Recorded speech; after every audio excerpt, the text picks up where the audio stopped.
Des brutes l'ont dépouillé de son manteau en hiver. Il ne s'attendait pas à un coup de pied à la tête. Le vent glacial de décembre transperçait la cour du lycée Jean Moulin comme un couteau.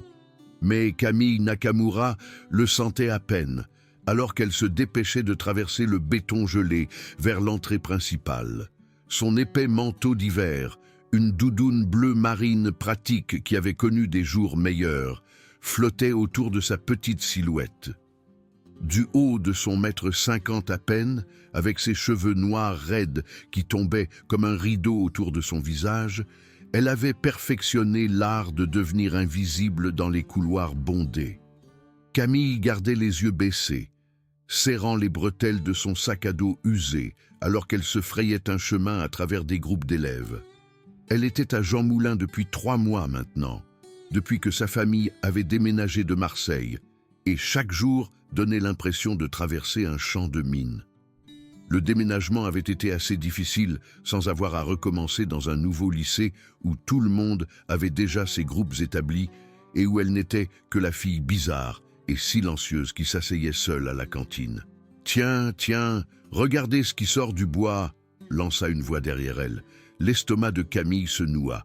Elle reconnut immédiatement cette voix. Maxime Dubois, le roi autoproclamé des premières.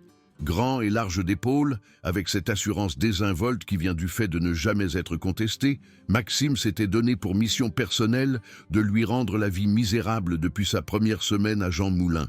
Elle accéléra le pas, mais des pas lourds la rattrapèrent facilement.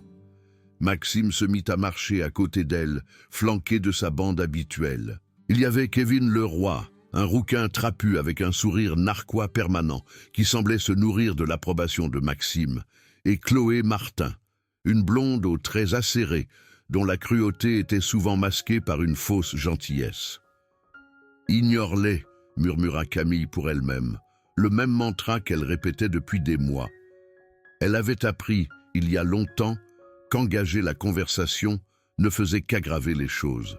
Dans son ancien collège à Marseille, elle n'était qu'un visage parmi d'autres, mais ici, à Jean Moulin, sa nature discrète et son statut d'étrangère évidente avaient fait d'elle une cible. « Hé, je te parle !» dit Maxime, attrapant son épaule et la faisant pivoter. « C'est quoi ce manteau? On dirait un sac de couchage ambulant. » Kevin laissa échapper un rire étouffé. « Peut-être qu'elle est SDF, ça expliquerait l'odeur. » Les joues de Camille s'embrasèrent, mais elle garda la bouche fermée. Elle avait connu pire que ça. En grandissant, son père lui avait appris que parfois, la réponse la plus forte était l'absence de réponse. La violence doit toujours être le dernier recours, lui avait-il dit d'innombrables fois lors de leurs séances d'entraînement dans leur dojo du garage. Un vrai guerrier sait quand se battre et quand s'éloigner. Mais Maxime n'en avait pas fini. Il s'approcha, ses amis formant un demi-cercle autour d'elle. « Tu sais quoi ? Je parie que tu dois avoir froid dans ce manteau ridicule. On devrait peut-être t'aider à te réchauffer. » Avant que Camille ne puisse réagir, Maxime attrapa la fermeture éclair de son manteau et la tira vers le bas. L'air froid la frappa immédiatement, et elle recula en titubant, essayant de refermer le manteau. Mais Kevin était déjà en train d'attraper ses manches, et Chloé laissait échapper ce rire aigu qui lui donnait la chair de poule. « Arrêtez !» dit Camille doucement, mais sa voix se perdit dans leur rire. « Qu'est-ce que tu as dit ?» railla Maxime, tirant à nouveau sur son manteau. « Je ne t'entends pas à cause du bruit de tes dents qui claquent. » D'autres élèves avaient commencé à remarquer l'agitation. Certains ralentissaient pour regarder, tandis que d'autres faisaient semblant de ne pas voir ce qui se passait. Camille aperçut Madame Dubois, sa professeure de français, à travers la cour, mais la femme était absorbée dans une conversation avec un autre professeur et semblait ne pas se rendre compte de la situation. C'était devenu le schéma au cours des derniers mois. Maxime et ses amis la trouvaient à la cantine, à la bibliothèque ou en se promenant entre les cours, et ils faisaient un commentaire cruel sur son apparence, son accent ou son manque évident d'amis. Il faisait tomber ses livres de ses mains, la heurtait accidentellement dans le couloir, ou faisait des commentaires bruyants sur elle quand elle passait. Camille avait essayé tout ce qu'elle pouvait imaginer pour que ça cesse. Elle l'avait signalé à la conseillère d'orientation qui lui avait jeté un regard compatissant et avait promis de se pencher sur la question, mais rien n'avait changé. Elle avait essayé de changer ses itinéraires entre les cours, de déjeuner à la bibliothèque au lieu de la cantine et même d'arriver plus tard au lycée pour éviter la foule du matin, mais Maxime semblait toujours la trouver. « Hé, les gars, laissez-la tranquille !» dit une voix derrière eux. Camille se retourna et vit Lucas Chen s'approcher, son sac d'appareil photo en bandoulière. Lucas était dans sa classe de littérature française et il avait été l'un des rares élèves à essayer de l'inclure dans les discussions de groupe. Il était grand et dégingandé, avec des yeux doux derrière des lunettes à monture métallique, et Camille l'avait remarqué parfois en train de la regarder pendant le déjeuner quand elle était assise seule. « Oh, regardez qui joue les héros !» dit Chloé avec un rictus. « Qu'est-ce qui se passe, Lucas? Tu as un faible pour la fille bizarre ?» Le visage de Lucas rougit, mais il resta ferme. J'ai dit « laissez-la tranquille ». Maxime rit et s'avança vers Lucas. « Ou quoi? Tu vas nous prendre en photo jusqu'à la mort ?»« En fait, » dit Lucas, levant son appareil photo, « ce n'est pas une mauvaise idée. Je suis sûr que le comité de l'album de fin d'année adorerait quelques photos prises sur le vif de vous en train de harceler d'autres élèves. » Pendant un instant, la façade assurée de Maxime vacilla. Être pris en photo compliquerait certainement les choses pour lui, surtout si les photos parvenaient à l'administration. Mais son sourire narquois revint, et il attrapa la sangle de l'appareil photo et l'arracha des mains de Lucas. « Oups !» dit Maxime, laissant l'appareil photo coûteux s'écraser au sol, les mains moites. Lucas se jeta en avant pour récupérer son appareil photo, mais Kevin tendit son pied et le fit tomber à plat ventre sur le béton. L'appareil photo glissa au loin, et Camille entendit quelque chose se casser en heurtant le bord d'une jardinière. « Non !» Lucas se releva en hâte et se précipita vers son appareil photo. L'objectif était fissuré, et quand il essaya de l'allumer, rien ne se passa. C'était l'appareil photo de mon grand-père. Il est irremplaçable.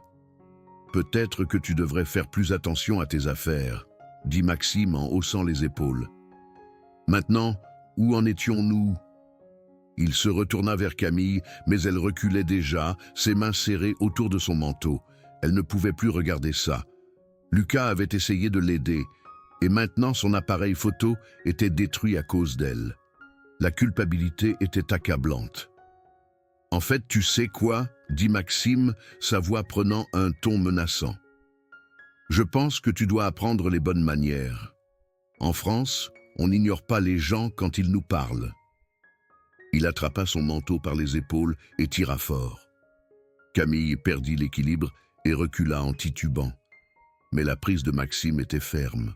D'un coup sec, il lui arracha complètement le manteau des épaules, la laissant debout dans la cour glaciale, vêtue uniquement de son fin pull.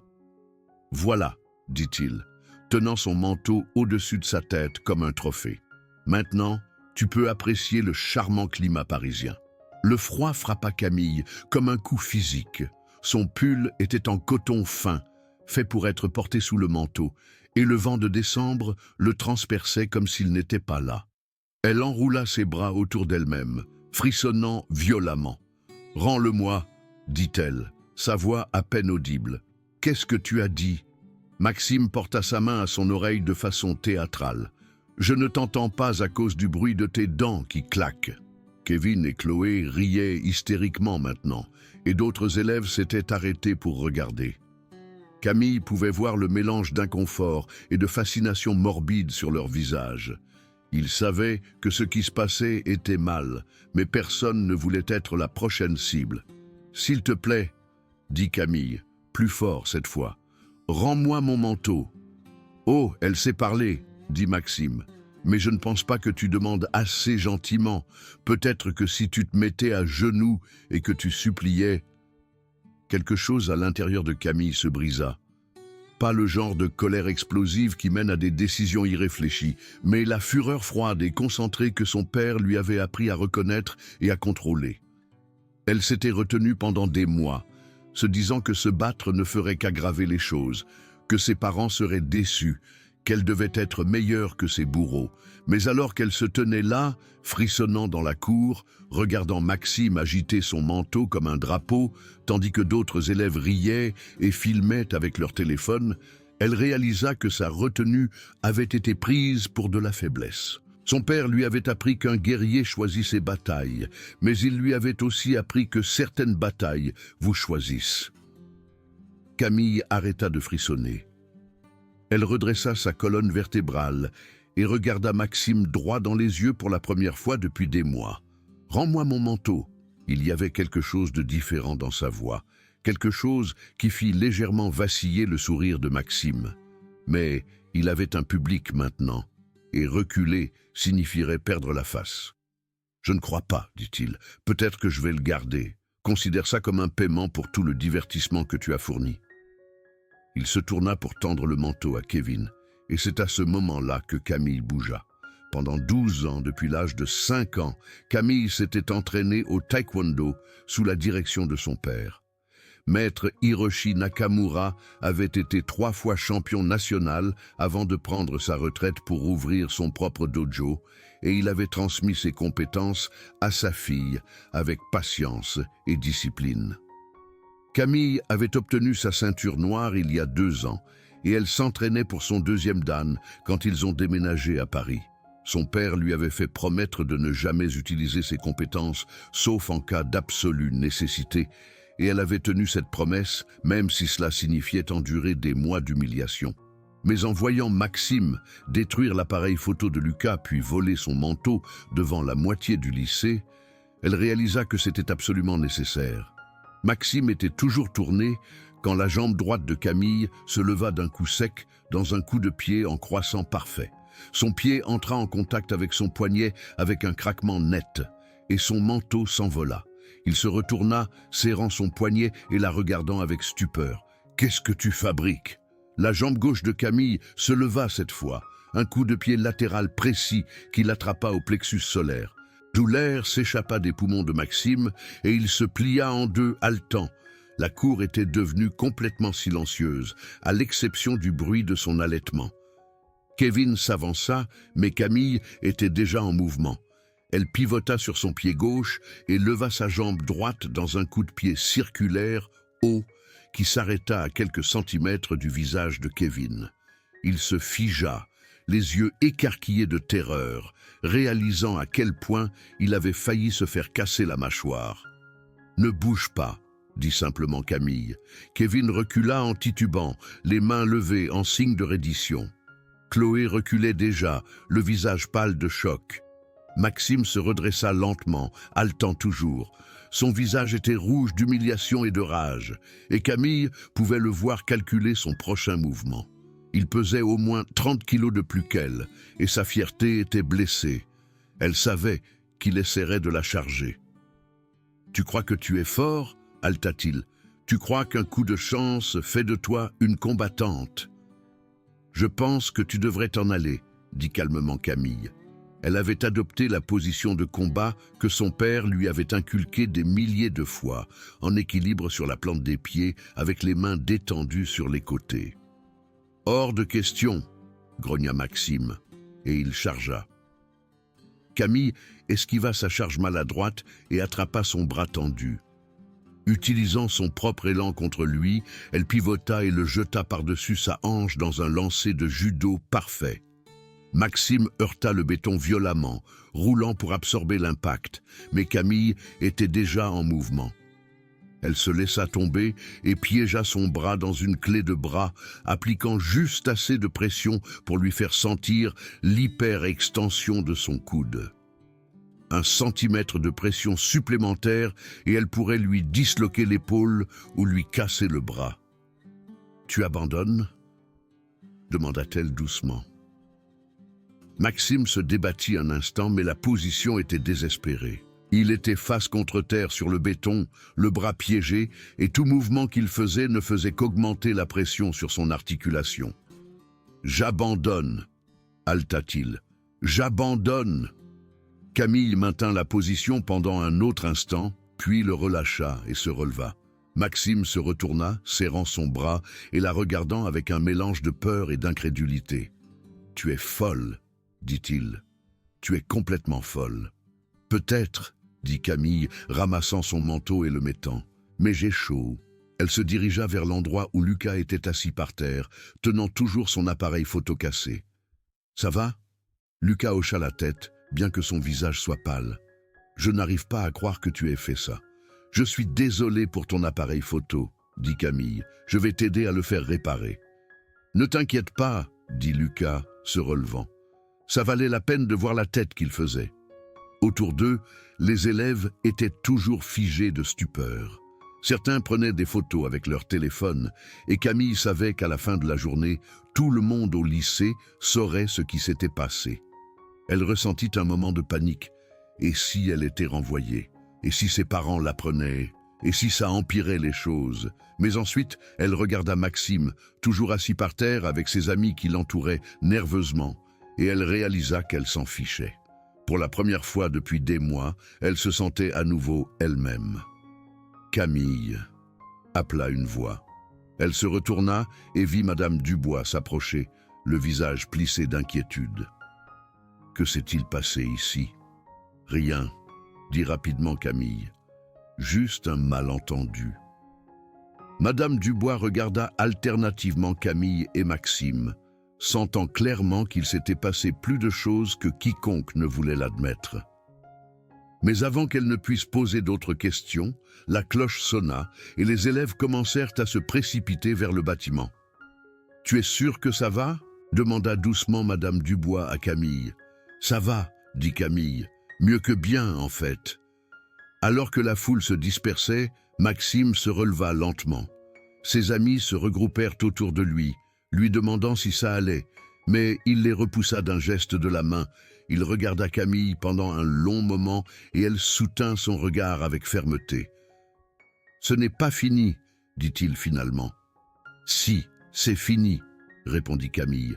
« À moins que tu ne veuilles une nouvelle représentation. » Maxime ouvrit la bouche pour dire quelque chose d'autre, puis sembla se raviser.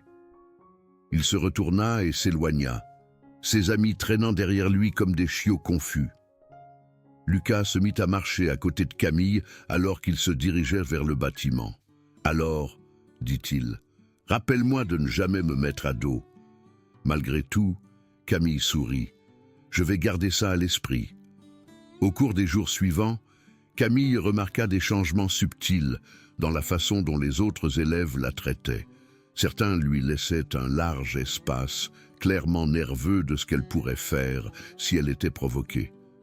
D'autres hochaient respectueusement la tête quand elle les croisait dans les couloirs.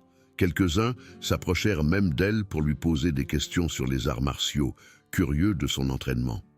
Maxime, quant à lui, semblait avoir développé un intérêt soudain à l'éviter complètement. Il ne la cherchait plus entre les cours, et quand leurs chemins se croisaient dans le couloir, il détournait le regard et trouvait un autre endroit où aller. Kevin et Chloé s'étaient également fait rares, bien que Camille les surprenne parfois à chuchoter et à montrer du doigt quand ils pensaient qu'elle ne regardait pas. Le changement le plus important, cependant, concernait Lucas. Ce qui avait commencé comme un simple acte de gentillesse en la défendant s'était transformé en quelque chose de plus. Ils commencèrent à déjeuner ensemble à la bibliothèque, parlant de livres, de photographies et de leur expérience commune d'être des étrangers. Lucas était doux et drôle, avec un sens de l'humour pince sans rire qui prenait Camille au dépourvu et la faisait rire malgré elle. « Tu sais, dit-il un après-midi alors qu'ils étaient assis à la bibliothèque, « je me suis toujours demandé pourquoi tu ne t'étais jamais défendu avant. Je veux dire, il était évident que tu pouvais te débrouiller. » Camille leva les yeux de ses devoirs de littérature française. « Mon père m'a appris que se battre devait toujours être le dernier recours. Il disait que la vraie force vient du fait de savoir quand ne pas utiliser son pouvoir. Et qu'est-ce qui t'a fait changer d'avis ?» Camille resta silencieuse un instant, réfléchissant. « J'ai réalisé que parfois, ne pas se battre n'est qu'une autre forme de lâcheté. J'avais tellement peur de devenir comme eux que j'ai oublié de me défendre. » Lucas hocha la tête pensivement. « Eh bien, quoi qu'il en soit, je pense que tu as trouvé le bon équilibre.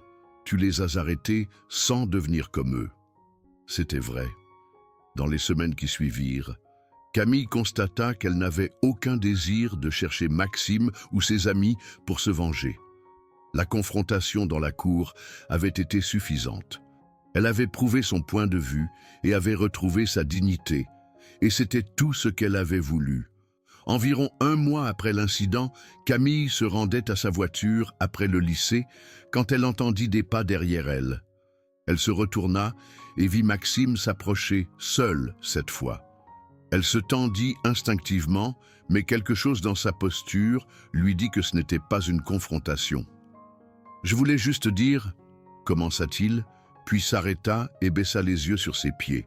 « Je voulais m'excuser. » Camille haussa un sourcil. « T'excuser ? Pour ce que j'ai fait, à toi et à Lucas, c'était mal. » Il leva les yeux vers elle, et pour la première fois, elle vit autre chose que de l'arrogance dans ses yeux. « J'y ai beaucoup réfléchi, et j'ai réalisé que j'étais juste un tyran. Tout simplement. »« Qu'est-ce qui a provoqué ça ?» demanda Camille. Maxime haussa les épaules.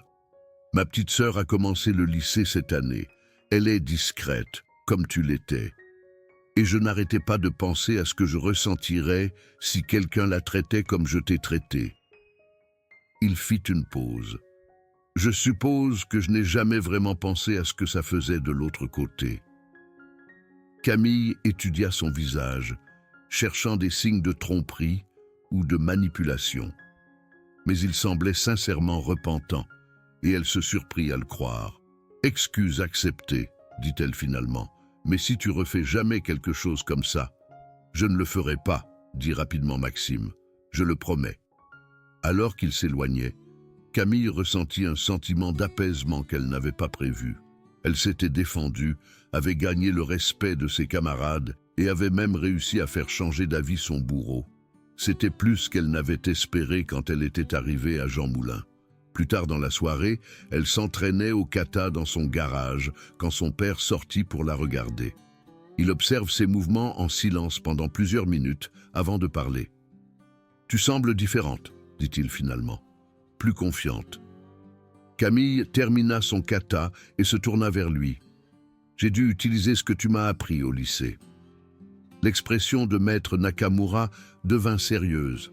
« Raconte-moi ce qui s'est passé. » Camille raconta l'histoire de la confrontation dans la cour, s'attendant à ce que son père soit déçu qu'elle ait eu recours à la violence. Au lieu de cela, il hocha la tête pensivement. « Tu as fait preuve de retenue, » dit-il. « Tu aurais pu le blesser gravement, mais tu as choisi de ne pas le faire. Cela montre de la sagesse. »« J'avais peur que tu sois en colère, » admit Camille. « Un guerrier qui ne se bat jamais n'est pas un guerrier, » dit son père. « Mais un guerrier qui se bat inutilement n'est pas non plus un guerrier. Tu as trouvé l'équilibre entre les deux, et c'est la marque d'un véritable artiste martial. » Alors que le printemps arrivait et que l'année scolaire touchait à sa fin, Camille se retrouva à s'installer dans un rythme confortable à Jean Moulin. Elle s'était fait des amis au-delà de Lucas, avait rejoint le club de photographie et avait même commencé à donner des cours particuliers à d'autres élèves en mathématiques.